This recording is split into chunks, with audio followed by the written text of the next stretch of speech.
It's Ashlina and welcome back to another video.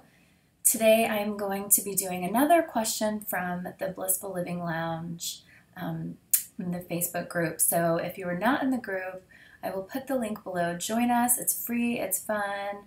I am really having the best time kind of connecting and talking with you guys and just sharing what inspires me and hopes that I can inspire you too. So let's get down to the question.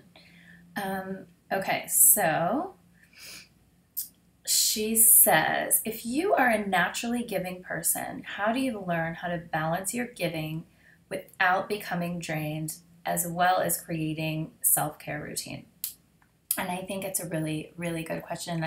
I'm excited to answer this because I talk a lot about self-care and really implementing morning routines and rituals into your life and really taking care of you first. And I know that a lot of my readers are moms and wives and a lot of even single moms, and just, I mean, we're all really busy. We all have lives that, you know, require a lot from us and a lot of giving. And, you know, in my last video, I really kind of talked about saying no, but I think what happens when we sort of put our self-care on the back burner and we kind of become involved with everyone else's life, and we naturally love to give, so we spend a lot of our time, you know, giving outward to others and not taking the time for ourselves.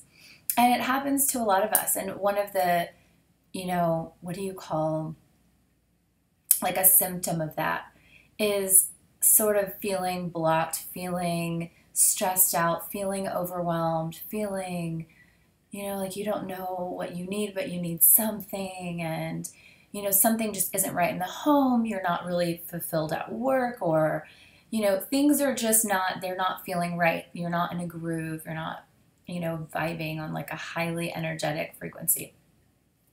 So the tip that I'm going to give you today goes with the mindset, and it's something I really train a lot of my clients on.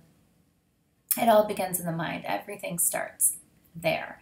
And what you believe, right? Because your beliefs are really just the thoughts that you keep thinking.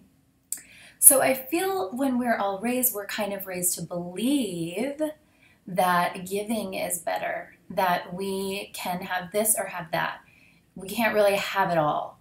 And that's the biggest lie, because I believe that we're all really meant to have all of the desires of our heart, and if you want it all, you can have it all. I, you know, went to my coaches and, you know, personal development seminars and just different things, learning like, that woman has it all. How is she doing it? Like, what does it take to become a woman who really like has it all, or has everything you want? Because it's possible. Just look at the women out there today that are doing it. Find someone who you see who is doing it all and has it all, and kind of study and watch how she does it.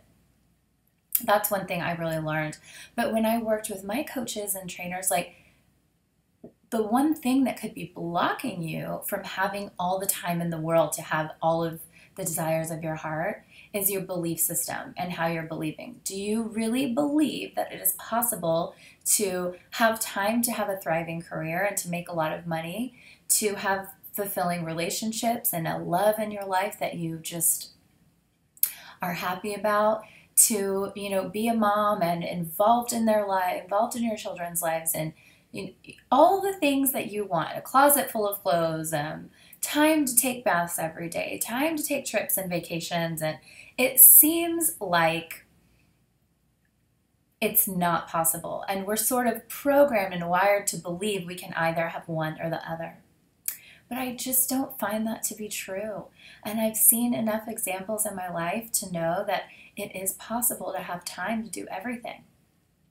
So to go back to the question, you know, if you're a naturally giving person, how can you make enough time to be giving and tending to everyone in your life that you love, but also take time for yourself? So if you believe that it's a priority for you to take time for you too.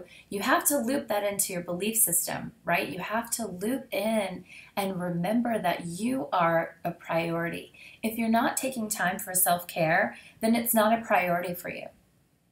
We all have the same 24 hours in a day, and what you think about and what's a priority for you and what you believe about yourself or believe that you deserve is what you're going to get. So being a naturally giving person, being someone who loves to see others smile and loves to do things for others, that's your belief about yourself. So that becomes your priority, and that's what you're focused on in life, and that's what you get. And that's fine, it's a beautiful thing. But if you sort of have this, calling or this feeling in your intuition and your spirit that I really want to give to myself too, then once you believe that that's possible for you and that you deserve it, it will become a priority for you and you'll find the time. It's just about wrapping your head around what it is that you believe. So what can you do to switch up the beliefs in your mindset, to switch up what you're thinking about on a daily basis? If you're saying, I want to get healthy, it is time for me, and I can be giving to other people, but I also can find time to work out and go to the gym or just do a few exercises at home because I'm going to give that to myself. Why don't you start small and find out what's a priority for you? Is health a priority for you? Is luxuriating and taking long baths a priority for you? Perhaps it's reading books, perhaps it's going to, a store that you love, or look at magazines for a couple hours, or take a trip to a local water destination like a lake or an ocean, or what lights you up? What do you find a priority for yourself, and how can you start believing that you have enough time, that you deserve it, and believing that it's possible to have everything, to have, the selfish time, the self-care time, and to have the time to give. It's a balance in life. So what are you believing? And that's where I find that most of my clients get stuck and they're able to make the biggest transformation. So start with your beliefs, start what you're saying to yourself and what you believe is possible for yourself. And I think all the other things will fall into place. All of a sudden, you'll naturally have time for that self-care because it's become a priority. You believe it, your mind says it, and then you see it. So that is my answer for today. Start working on your beliefs, guys, and I really think you can, reorganize your schedule, have time for yourself, still be someone who gives abundantly to others too. So love you all. Say hi in the Facebook group, leave comments. I love talking to you.